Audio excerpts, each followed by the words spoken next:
we're going to have a look in this video at El Choclo by the Canaro Orchestra, the 1937 recording that you have been playing. And so we're going to talk about different tango elements, things that are really important to know when you're playing tango music so that you can try and reproduce the authentic style and way of playing. And we'll basically go through that in kind of different important sections and things that you can practice and then you can put into the piece. So one of the first things we're going to talk about is the idea of marking models.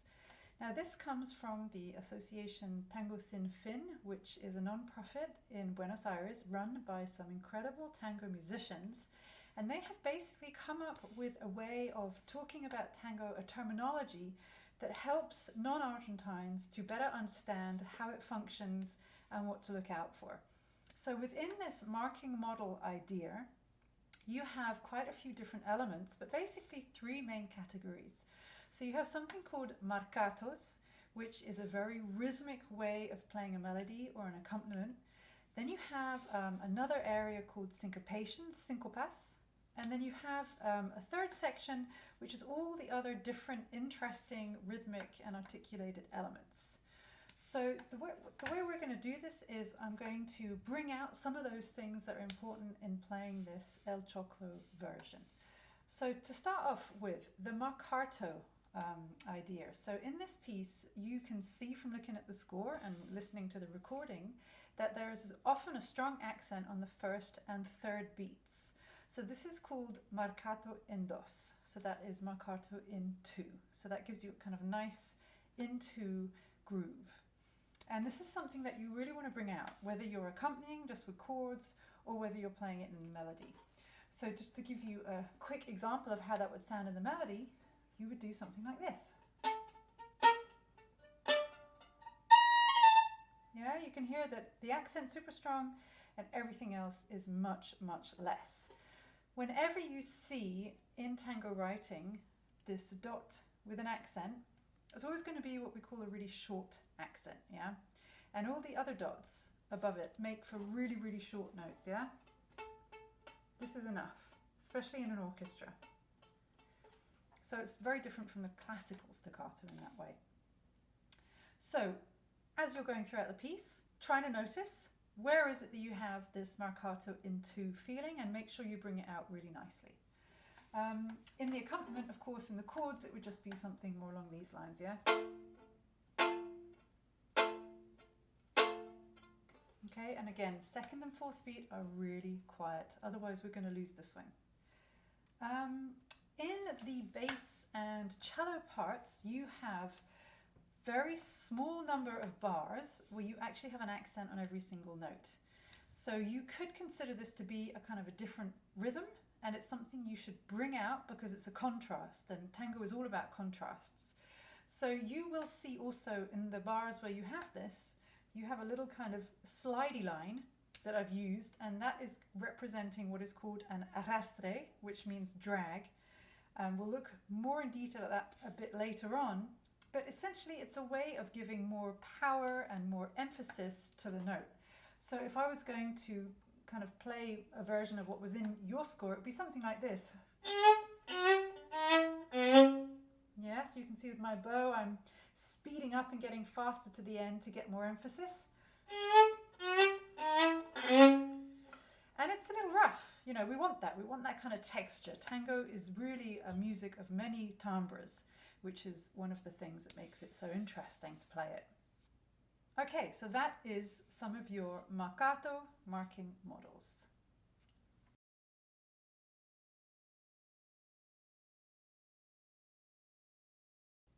Okay, so let's move now to articulation, which we did a tiny bit on before, but it's a hugely important topic in tango music. And I've heard people say that if you don't use the right kind of articulation, you're not playing tango anymore, you're just playing popular music from Buenos Aires. So it's really something to spend a lot of time on and think about and take really seriously. And again, different orchestras use different types of articulation different ways, so it's kind of fundamental as well to creating the style of each orchestral sound. So previously in the marcatos, we looked at the short accent, right? Very dry, kind of very short. And as you saw, the second note almost inaudible. So we're going to add to that now And we're going to add the long accent, which is basically a slur between two notes, but the second note almost disappears. So the first one is super strong, but the second one, again, really isn't that important.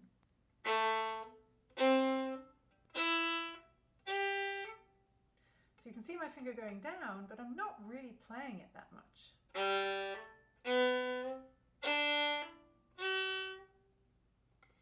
And so this is for every instrument, okay, without exception, pianists included.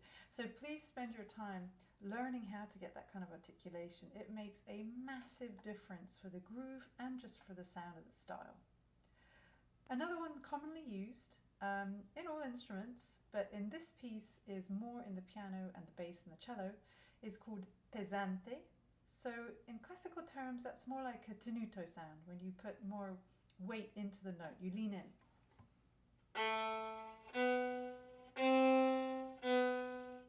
That kind of sound. So if you do see that written in your part, please bring it out and make sure you do it differently from the other notes, because again, contrast is great and it's something that we need in tango a lot. There's also a section in the piano where there are some kind of chromatic scales going up, where there's different articulation at different moments. So again, pianists, please bring that out when you have it.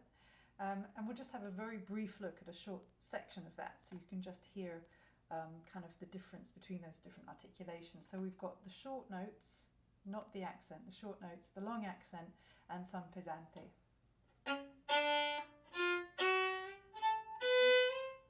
Do it again, so short, long accent, pesante, long accent. And so as you progress in your knowledge of tango and you start playing the harder music as well, there are some orchestras that took real advantage of these differences in articulation, but also where you have to play them at top speed. So developing all of these as a kind of second nature reflex will do you well for your tango playing.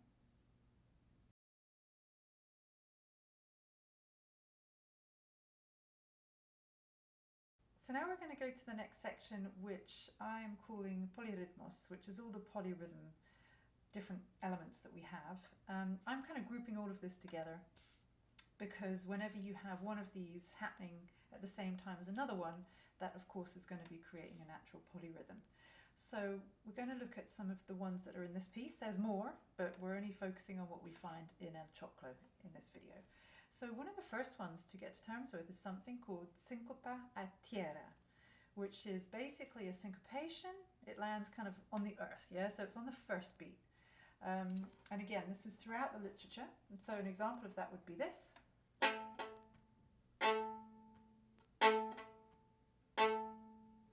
And we have multiple variations in tango of how this might sound or how it's written.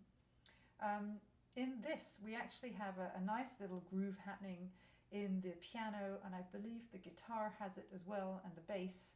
It's only 1 or 2 bars, but the thing with Canaro that I think is interesting, and it's also why I've transcribed it, is that even though there's a lot of kind of similar grooves and it's not that hard to play rhythmically, there's kind of some very interesting references here and there to other aspects of tango history or other interesting rhythms that exist, but just introduced kind of in a very soft way. So this version of syncopa a tierra that we have in this piece, I'd actually like you to have a go at practicing differently on its own as a groove. It would even be great if you did it as a group together in a couple of different ways, because working on these rhythmic aspects of tango is really essential, again, to getting that group feeling, but where you're literally all physically got the same groove happening at the same time.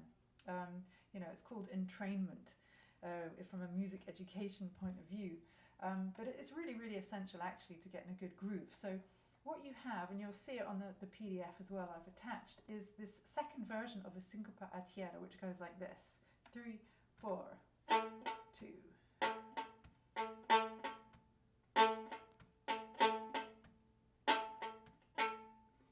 Yeah? So you're playing on the first beat, you're playing on the third beat, and then you've got this off beat on the fourth beat. So ideally, if you were practicing this, you'll just like walk around your house, put on the metronome, and groove it. Play it on different notes, play it on a scale, play chords. I mean, developing your flexibility and the kind of things that you can play in a groove, is something that's always very helpful. As a group, what you could try is that different people will take different beats. So I don't know, violins and strings take beat 1, piano and bass take beat 3, and flutes and woodwinds take beat 4, for example. And then you basically try to keep that groove going, even though each of you are playing different sections. And again, this is part of how the polyrhythms work, is that everybody in a tango arrangement has a rhythmic role, and it's the combination together of all of this that creates the groove. So find maybe different ways of just practicing it as a group together, and it will help your sound and your playing. And in this piece, we actually have an extra detail added to it in the piano part, where they have a quaver beforehand, which is slurred, or you could say tied, to the first beat. So it would actually go like this: 1, 2, 3, 4.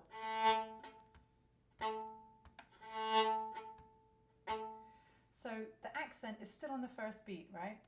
From a violinist point of view, I just have to use more bow speed, more of a flick of the wrist. The bandonians would use more weight and more air. And on the piano, which is what happens here, they add the extra octave. And so that's what gives us just this extra push, this extra nudge to get that accent coming out. So that's another really important rhythm, which is a kind of an upbeat sincopatiera, but you're not putting the accent on the upbeat. The accent is still on the first beat. Okay, so have a practice of that one.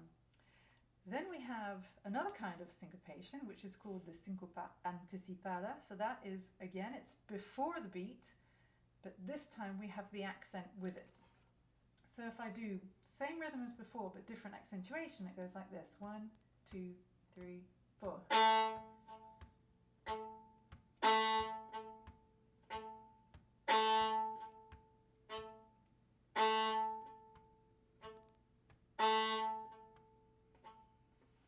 Okay, so that's really important, because again, if you're thinking in terms of syncopated patterns and polyrhythms, if somebody is doing the accent on the quaver before the beat, that's going to stand out.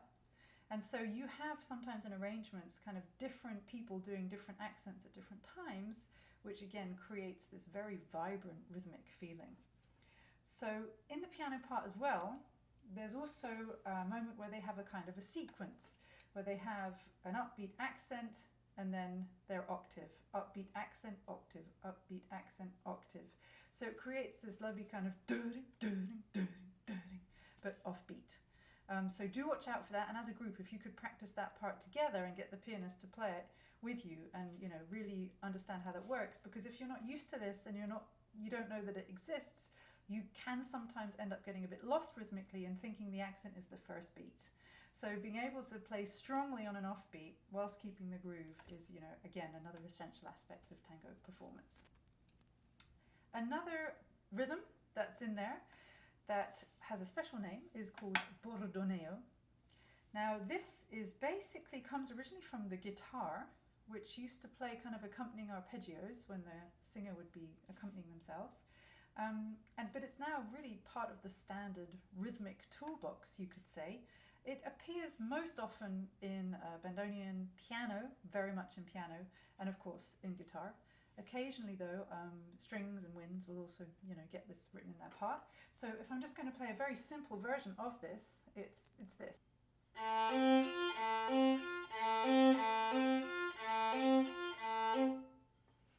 So it's basically 3 quavers, 3 quavers, 2 quavers. So in some ways we could say it also fits into the rhythm that's called 3-3-2.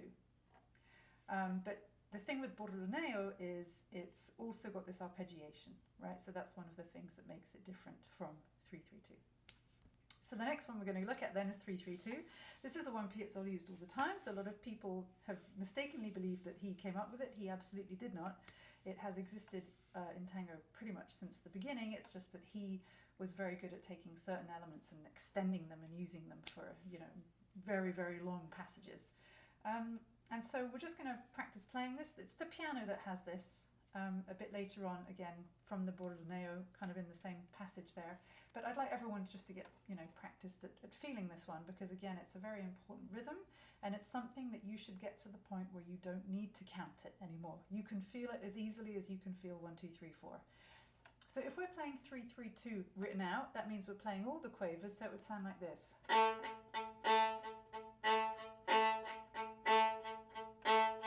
Yeah? I know you're going to put a little leaning or a little accent on every beginning of either the 3 or of the 2. You can also play it without those quavers, so it sounds like this. 1, 2, 3, 1, 2, 3, 1, 2, 1, 2, 3, 1, 2, 3, 1, 2. So again, that being able to clap that as well. 1, 2, 3, 1, 2, 3, 1, 2. And ideally, walking in 4 whilst clapping that would be great. You know, on the way to the supermarket, waiting at the bus stop.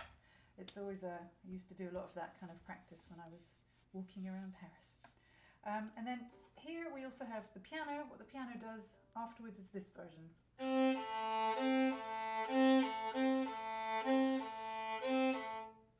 Now it's only 1 or 2 bars, but I want to point this out, as I said, because I want you to start becoming familiar with the language of tango so that you're able to see these things yourself, so that when you look at your parts, you're like, oh, okay, that's what that is, and that's what that is. Understanding all these kind of rhythmic references is important, and in that way tango is more like jazz, right, where the history and what came before is something that's very much general knowledge and is something that people continue to use today, and we can see what those variations are and appreciate them.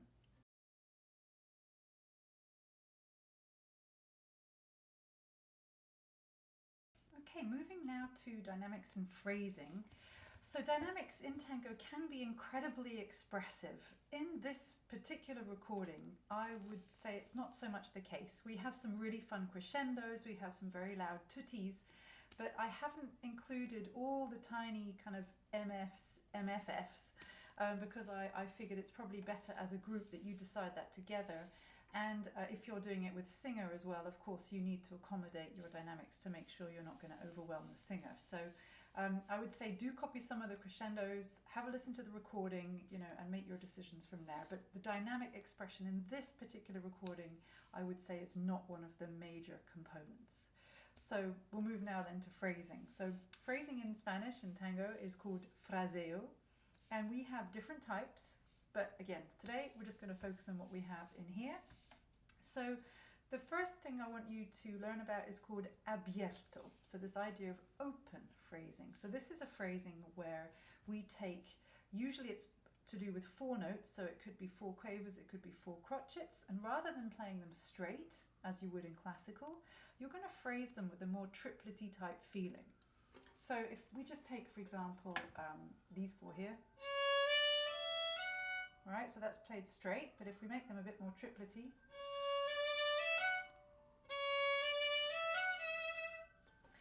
now you can choose to play something straight, and that has a name, quadrado, but it's a choice, right? It's a musical choice whether you're going to play these 4 notes straight or whether you're going to phrase them. Phrasing is incredibly common, and different orchestras again do different kind of variations or exaggerated or softer, subtle versions of this. And again, being able to have in your performance practice the ability to change the phrasing according to style, again, is an excellent part of a tango musician's toolkit. So in this one, we have also the addition of little triplets in the melodies. We have lots of these throughout the piece, and they're called tresillo, which basically means a triplet. But triplet is a very important rhythm in the tango genre, and there's millions of variations of it. And again, just be aware of what is the role of this triplet. Is it just a decoration? Is it an accent? Because sometimes we use these little decoration type tresillos as a kind of accent, actually, because accents are so important. So we actually have many different ways of approaching them. Or is it just phrasing? And so being aware of that, again, is always a good thing. So in here, if I just take a little section of part of the legato melody, we have this when it's phrased.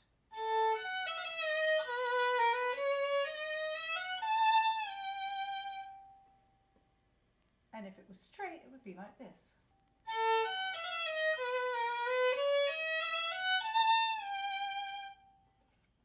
Right, so obviously expressively, that's a very different choice.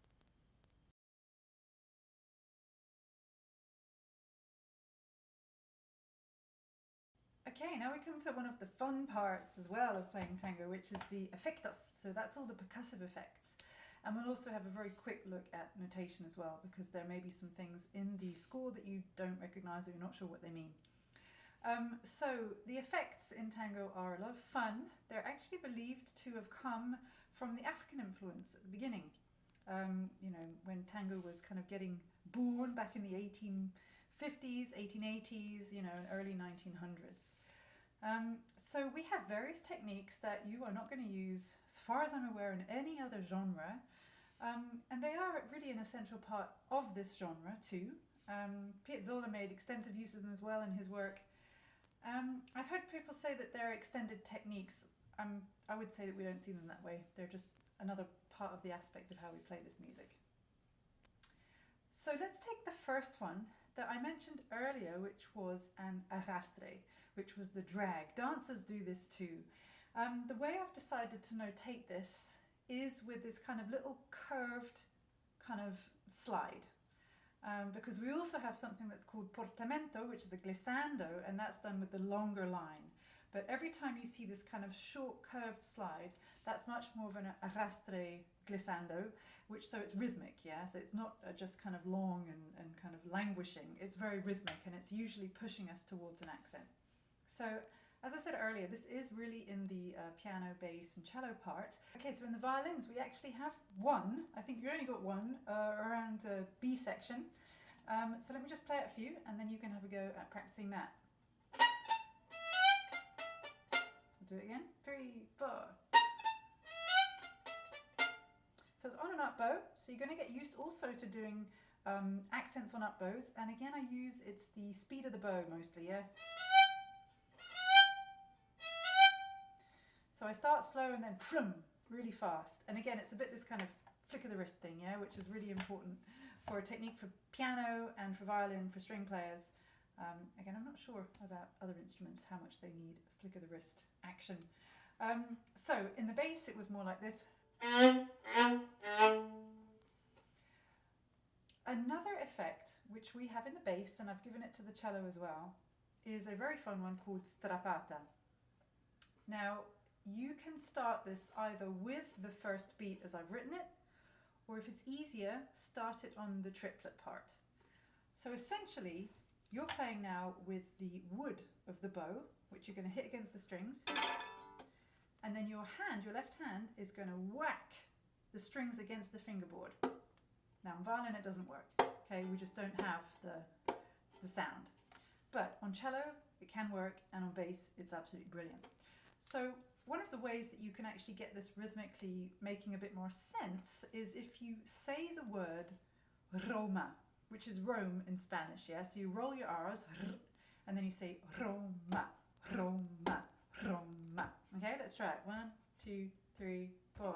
Ma, Roma, Roma, Roma, Roma. Okay, like I said, doesn't sound very good on the violin, but when you get it right on a bass, it sounds fantastic. On the bandonians, we have a sound called raspado, which is basically a kind of a scratching of the buttons. So, you know, you'll get the buttons, or you can do it a little bit on the keys, but it doesn't work as well. It's better on the buttons. And just go. On violin, we've got one called tambor, which means drum. It's a little bit technical. Some people get it immediately, some people need to take time.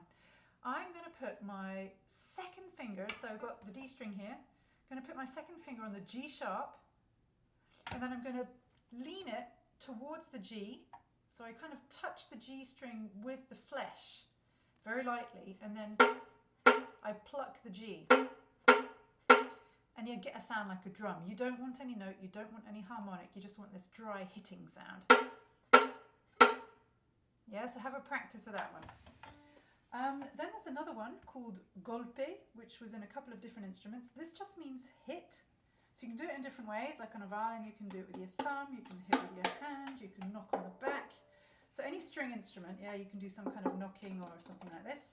On the bandonian you can knock the box, on the piano you can knock the piano. For flutes you have to try, and clarinets you have to try more with kind of like hitting really hard the key, and in some cases you can kind of blow at the same time. There are videos on contemporary flute techniques which actually show how to do this. So if anyone's interested, just send me an email and I will send you the link to that video. It's basically a contemporary flautist who's learnt many interesting techniques, and she's kind of got this and can explain how that works. So these are, again, standard percussive techniques which are used throughout the repertoire, so have fun getting into those. And now just a quick word on notation that I'm going to be using in all the arrangements. If you have the cross, that's going to represent a percussive effect. And if you have a note with a slash, that's going to represent playing the chord. Now, I haven't written out all the chords when people are accompanying in the bandoneon, guitar, violin, piano. And that's because, you know, traditionally you don't do that in tango writing. So if you're not familiar with chords, now's your opportunity to get into that and use that knowledge. So it does mean if you're not very comfortable right now and you see D7, just play a D. But at some point, you know, maybe you'll be able to vary that. And the reason is that, you know, writing for bandoneon has got its own kind of special way of writing. And it's just more practical that people play it in a way that's most comfortable for them. Okay, so those are two of the kind of major differences that you would see with classical music notation.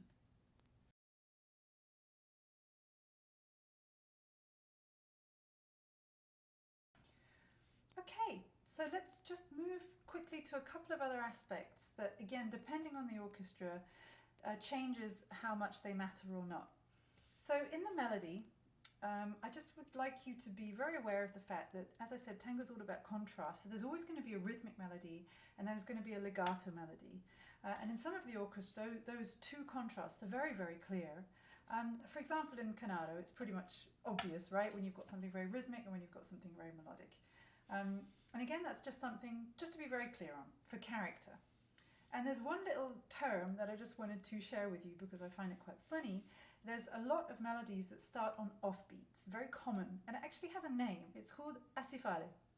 And I believe the translation someone told me once means headless, which is a little bit scary, but basically means off the beat. And again, it's very common. So you also, in a tango that you're playing, you might want to exaggerate that off the beatness. Or you might even want to play a melody that starts on the beat with a different kind of impulse than one that starts off the beat, right? To again show that difference. Another aspect that we can think about as well is the texture. So in this piece, we have big tuttis, and a tutti is really when everyone's playing exactly the same thing. And then we have something called soli, and that's where a section plays a solo. So for example, you have the violins that do the same solo all together. So that's called a soli.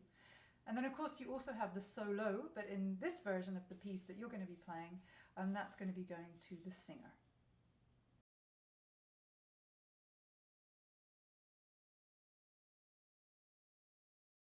Right, let's talk about portamento. So we have two in here. Obviously it depends on the instrument whether you can do them or not. Pianists actually have many different types of glissandos. Guitar, they can do that a lot as well, and of course string players. So we have two in this piece. The first one actually appears in the soli melody of the violins, bar 29. And so I'd like you to practice different ways of doing glissandos because they're a very expressive technique in tango. And again, not like classical. In classical you have, what, 2 or 3 types that are accepted. In tango, I've analysed over more than 12 different types, and that was only listening to a few violinists. So if we go to that bar 29, so I'm basically sliding up on my 3, and you can go the other way because it's good to practice in both ways.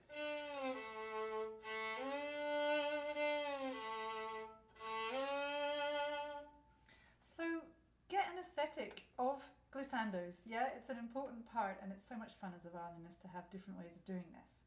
So that was one in the solo, so you're going to make it rich and you're going to have vibrato in it.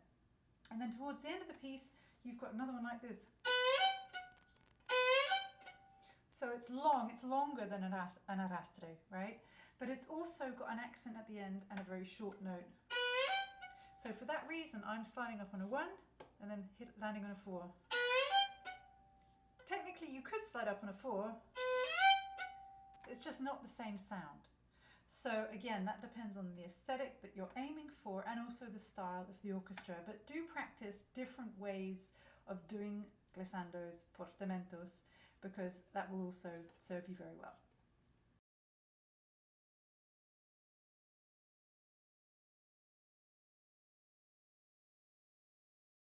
Okay, so we're really getting towards the end now of the different things I wanted to talk about with you. So one of these is endings. And that's because we have different articulation on different endings. And so that, again, it just creates variation, it's kind of creative, and it's something to be aware of when you're playing. So let's have a look. We have, for example, an ending at 17, and that has an accent, a tenuto, and then an accent. We have a bit later on, around bar 49, a dot and a tenuto, or pesante mark, yeah? So it's going to be short, but with a little bit of body to it. And then we have the one at the very end, which is kind of this light staccato, but with a bit of body and an accent. So you do want to make clear that that is different every time and that the whole orchestra is doing it in the same way. So the character of the piece is very much within the old guard genre, right? It's traditional, it's rhythmic, there's some nice little rhythmic variations, but nothing major. You know, the feeling in the orchestra, there's a clear structure, it's all kind of very easy for dancers to dance to, and that was also one of the kind of winning aspects of Canaro's work and his life. And he's also, you know, is an excellent orchestra to play for people who are beginning to learn to dance tango. And honestly, I think he's a great person to, you know, play the arrangements of as one is starting on a tango journey. So enjoy playing, and I hope this has helped. And, you know, if you do have any questions, don't hesitate to get in touch. All right, thanks, take care.